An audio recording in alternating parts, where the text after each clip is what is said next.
Mas me conta um pouco sobre a Havan, como ela começou. Você falou que começou em Brusque.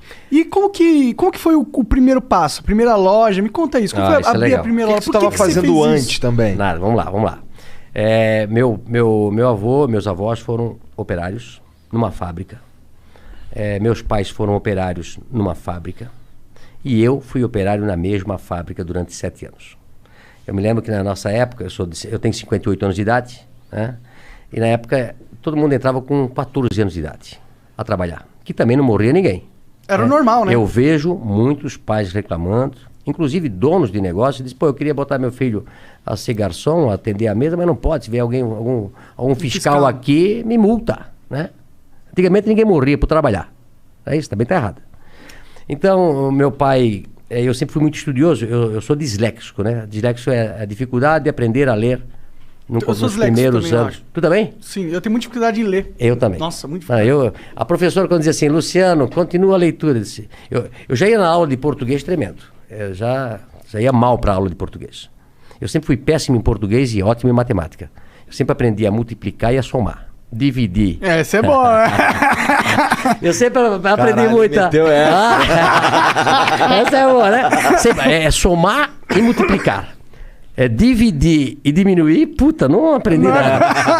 Agora, eu era péssimo em português. E não entendia, porque se eu era bom em matemática e não era burro, né? Por que quando eu ia na aula de português, puta, aquilo me passava mal, puta, amanhã tem aula de português. E aí a professora, eu acho que na 5ª série, 6ª série, a professora disse, Luciano, continua a leitura. Putz, eu não ia, não.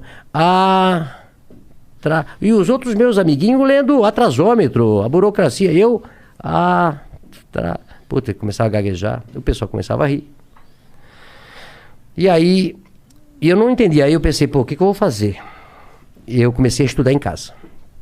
Eu comecei a ler gibi na época, né? Livro, tudo que jornal, tudo. Eu vou tentar aprender a ler para eu não passar vergonha na coisa. E isso foi durante até os 12 anos de idade. Então eu sempre falo, né? Eu aprendi a ler só com 12 anos de idade. Imagina se eu tivesse aprendido com 7 anos, né? Esse era o Bill Gates. Tava melhor ainda, né? Tava melhor ainda. Tá com uma carinha então, assim, quem é disléxico, quem tem filho disléxico, tá? Ele não é burro, ele não é malandro. Ele aprende de maneira diferente, né? Procura um fonoaudiólogo. Como é que eu descobri depois que eu era coisa? Porque eu tive filhos depois na escola com dislexia, né? A gente fez simpósio. A nossa cidade tem colégio, a Cultura, que é especializado em quem é disléxico, né? Os Estados Unidos tem escola para disléxico, onde todo mundo é disléxico. Recentemente eu recebi um tudo audiobook. Não, aprende através do silábico. Entendi. Beabá. Hoje é construtivismo, você aprende a ler a letra inteira. Isso é um erro do Brasil aí, tem que mudar essa. O Brasil é assim, ó, acho que a França é assim, a parte oeste americana é assim, que aprende menos do que o silábico. Pode crer. Tá? Então, aí a gente mandou professores para Curitiba para ensinar meus filhos a ler de maneira... Não, homeschooling não pode, cara. Crime. É crime, homeschooling não pode. Não pode, você não pode ter o seu filho estudar. Ele tem que estudar só naquela escola quadrada que o Estado fez. Não pode ter outro tipo de escola, não pode, hein, cara. Mas hoje tá mudando, e eu digo para você, quem tem um filho disléxico ou um filho que tem... Esse filho pode virar um problema no adulto, porque ele foi marginalizado na escola, né? E eu, graças a Deus, depois aprendi e tal. Mas eu saí, então, de pais operários, eu comecei numa fábrica também. O que a fábrica fazia? Fábrica tecidos. Fábrica Renault. Uma fábrica de tecidos de centenas de anos. Todo mundo lá em Brusque trabalhou na fábrica Renault. Ela eu existe comecei até hoje, lá. será? Eu comprei a fábrica faz 2 anos. Tu comprou? Caralho! Legal. E aí, depois de 3 anos eu trabalhei na expedição, o meu gerente me chama e disse, Luciano, eu era chamado lá até de ligeirinho aí eu corria pra cá, corria pra lá. Eu nunca parei, eu nunca parei pra conversar, eu corria nas escadarias, sempre trabalhando, acelerado. Aí um dia ele me chamou, esse meu gerente, e disse, Luciano, você é muito bom pra ficar aqui. Eu te arranjei um emprego de vendedor, lá no outro lado. Tu não queres ir pra lá? Eu disse, puta, vou pra lá. Aí me encontrei. Até hoje eu sou um vendedor. Adoro pessoas, adoro vender, né? E aí depois montei a Van com apenas um colaborador do tamanho dessa sala aqui. Tua sala aqui é do tamanho da minha loja que eu comecei. Caramba. O que tu tava pensando quando tu criou a Van? Não tô falando assim, não tô falando do que tu ia vender, não. Tô falando... porque assim, a Van tem toda uma identidade, né? Isso veio depois... Não veio nessa primeira loja? Não, a loja num bairro, né? Aliás, antes de começar a Van, como eu fui vendedor, eu passei a vender tudo o que se fabricava na loja, na empresa, que era uma empresa de 5 mil colaboradores, grande. E também o carro da diretoria, a sucata, tudo que tinha na Van, era eu que na Renault na época, eu vendia. Até achei, eu tô com um diretor está lançando um livro na semana que vem, tem 80 e poucos anos, e ele conta no livro uma história que aconteceu. Ele tinha um Galaxy, você lembra do Galaxy? Carro? Um carro, Galaxy. Por exemplo, no Brasil tinha 5, 6 carros. Um Galaxy, um Opala, uma Kombi e um Fusca. Pode crer. Certo? Né? E na época, os diretores tinham um Galaxy. Né? E aí, quando ele comprou um outro Galaxy, sobrou um Galaxy lá para vender. E quem chamaram? O Luciano, para vender o Galaxy. Né? E aí, eu sabia que tinha um cara em Brusque que tinha um Galaxy, mas não tinha ar-condicionado. Eu disse, eu vou ganhar 2 vezes aqui. Né? Eu disse pro dono do carro, vamos vender o ar-condicionado, que vale uma fortuna, e depois nós vendemos o Galaxy. Né? E fizemos isso. Arranjei, vendi pro... E o cara era bem gordo, Telmo Rosinski, que eu nunca me esqueço, lá de Brusque, bem gordo. Então, eu vendi o ar-condicionado, tirei o ar-condicionado, vendi o ar-condicionado quase com o preço do Galaxy, e depois vendi o Galaxy. Foi um sucesso. Né? Até hoje eu não esqueço disso. Né? Então, assim, depois disso, eu montei primeiro uma tecelagem de toalha, em 1984, com 22 anos de idade. Da hora. 22 anos de idade. E depois eu montei a Van. Por que você tinha esse negócio de montar empresa? Porque seu pai e sua mãe eles eram operários. Eles tinham alguma coisa de montar empresa, né? Dentro deles? Não, e meu pai dizia assim, Luciano... Eu começava das 7 da manhã às 5 da tarde. E meu pai trabalhava das 5, 1h30. E aí, antes de eu ir para o escritório onde eu trabalhava, eu passava no lugar que meu pai trabalhava, que era um subsolo. Trabalhou 42 anos num porão. Meu pai. Caralho. 42 anos. Vitamina D faltava bastante. Pô, coitado. E aí, eu dizia, pai, agora eu vou montar uma empresa para mim. Ele disse, estás doido, Luciano? Eu tô aqui a vida toda de operário. Tu já tá naquele escritório bonito ali. Fica ali, o emprego teu é bom. Olha só, pai. O pai passou a vida toda aqui. Disse, não, pai. Eu vou montar um negócio para mim. Mas da onde você tinha isso? Por que você queria montar? Eu acho que feeling... como é que vocês montaram esse negócio aqui? Eu vi os gringos fazendo. É igual, né? Conhecimento. Eu digo que o conhecimento vale mais do que um diploma. Não é isso? Total. Não é a faculdade que tu vai fazer. É o teu conhecimento, a tua força de vontade. E eu disse, pai, eu vou montar uma tecelaginha e vai dar certo. Aí montei uma tecelaginha, depois tirei meu pai da fábrica e botei ele a trabalhar comigo. Que da hora. Esse deve ter sido um dia da hora. Mas você já pagando salário pra ele ou ele foi com uma aposta? Claro. Assim? Não. Eu fiquei um pouquinho melhorzinho, né? Entendi. Porque no começo, eu até falo hoje sobre ser empresário, né? Eu soube que aqui que vocês também, quando começaram, dá prejuízo. Não, porra. 2 anos de prejuízo. Tu começa, não tem hora pra trabalhar, não tem dia pra trabalhar, não paga hora extra pra gente, e muitas vezes dá prejuízo. E muitas vezes você quebra e perde tudo que tinha. É verdade. Então, como eu tinha 22 anos de idade, eu vou tentar. Não tinha namorado, não tinha casado ainda, nada.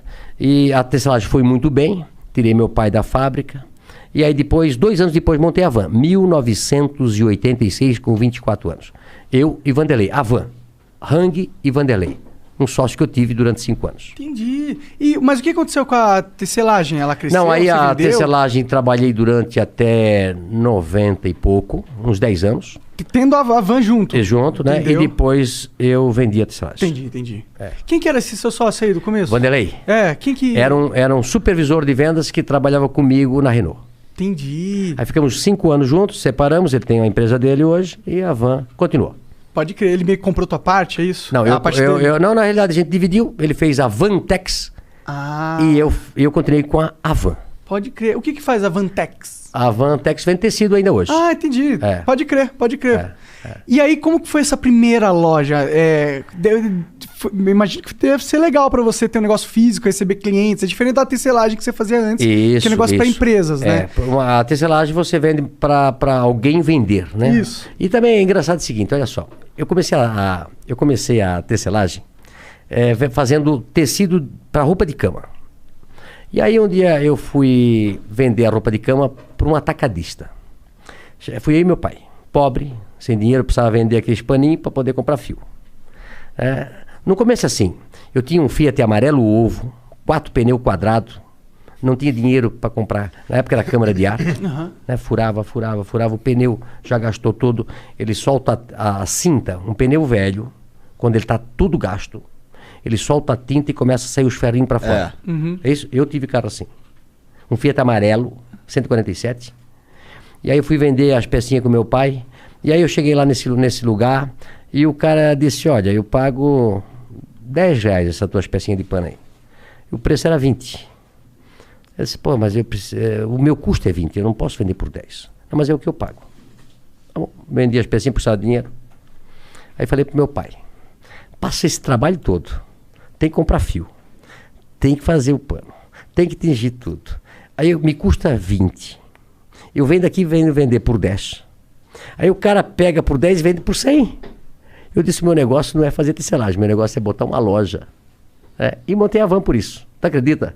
Faz sentido. Falou, pô, vou entrar na linha e aí, que ganha mais. A Van cresceu com muito mais velocidade, né? E aí de uma loja de um funcionário, comecei com um funcionário, passei 3 anos depois para uma loja de 3.000 metros quadrados, e depois era tanto movimento que a gente fez a primeira Van com a fachada da Casa Branca. Mas, pô, me conta um pouco mais sobre a primeira loja. O que você vendia exatamente nela? Nós montamos a primeira loja e nós vendíamos tecido em metro. Tecido. Tecido em metro. Tecido. Como eu era vendedor de tecido, né? Aí eu montei uma loja de tecido. E aí Brusque se tornou um polo de confecção, ainda é hoje. Hoje Santa Catarina é o maior polo têxtil do Brasil, passou São Paulo. O maior produtor têxtil do Brasil é Santa Catarina. Da hora. E nós, lá na época, em 86, montei um atacado para vender para confecções, que começaram a vir ônibus para nossa região para comprar. Por isso que eram vários ônibus. Isso. Entendi. E aí a gente começou a vender tecido naquela lojinha, aí montou a loja de 3.000 metros, depois montamos uma loja... Essa de 3.000 metros era o quê? Só tecido também? Só tecido também. Aí depois comecei com cama, mesa e banho. Aí fiz a loja de 8.000, aí quebrou uma empresa próxima, a gente comprou. Aí quebrou depois um shopping e hoje nós temos 55 metros quadrados. É a maior loja do Brasil. Talvez a maior loja da América Latina. Que da hora. Tem 3 salas de cinema, 2 praças de alimentação. Nossa, é um shopping. É um shopping, literalmente. Só que você compra tudo num só lugar, né? Como vocês conhecem lá de Curitiba. Quando que deu esse pulo de tecido pra ter tudo, móvel, talher, roupa? Isso foi aumentando a loja, a gente foi escutando os clientes, aí começamos a botar cama, mesa e banho, aí começamos a botar tapete, aí depois... olha só como é que as coisas. Aí começa a namorar com a Andréia, aí foi passando os anos, e ela vai ficar louca comigo que eu vou falar. Vai, eu quero ouvir agora. Aí ela Como chegou... É teu nome, cara? Lucas. É a cara do Lucas. A cara do Lucas. Caralho. Aí um dia a André disse, olha, já estás me enganando aí faz 6 anos. Tem que casar. Eu disse, não tenho tempo. Não tenho tempo. Tem que trabalhar 24 horas por dia. É uma loucura. Tem dia 150 horas por dia. É uma loucura, Tu tava lá na frente, na loja direto. Não, direto. Eu ia dormir 1, 2, 3 horas da madrugada, porque eu importava muito na época da Coreia e tal, e lá é o inverso. Sim. Né? Então eu ia dormir muito tarde, e no dia seguinte acordava cedo, e não conseguia, sábado, domingo, feriado. Aí eu disse, não, mas tem que casar. Eu pensei, sempre vou casar no inverno, para se fazer uma festa, é frio, né? Não vou casar no verão. E foi a dar um jeito de nós casar em dezembro. Que é verão. Verão pra cacete. E aí casamos e eu, por sorte, tinha escutado um senhor me falar que um lugar lindo, maravilhoso era a África do Sul. Aí marquei a viagem para a África do Sul, casei no sábado, fui para a África do Sul no domingo, cheguei na segunda e voltei na sexta. Ou seja, fiquei 3 dias na África do Sul. Lua de mel rapidinho. Rapidinho. Mas lá era o hub, na época, de todos os aviões que iam pro Oriente.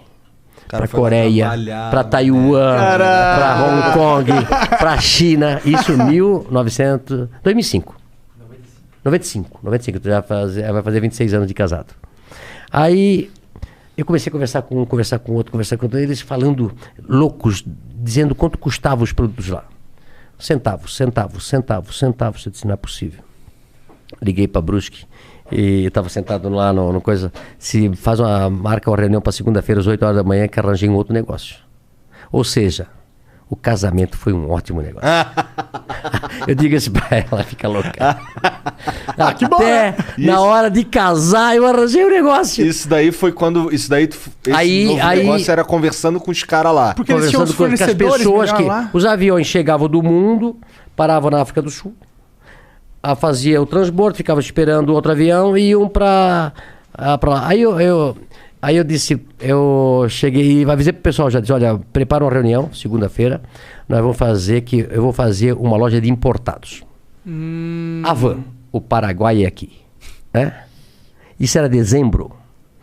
Dezembro eu fui pro Paraguai, via mais ou menos o que eles vendiam lá. Janeiro já fui para Las Vegas, tem uma feira de importado, tinha lá.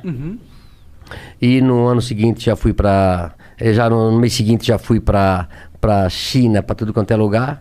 E aí começamos a importar produtos importados na época, que o dólar estava muito defasado. Mas foi um sucesso quando a gente abriu. Então eu incorporei todos esses produtos aí que se vê hoje.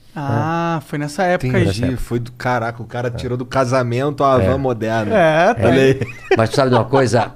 O Brasil, eu tenho falado bastante isso, e falo isso para os meus compradores, que nós só devemos importar aquilo que for 30%, 40% mais barato lá fora.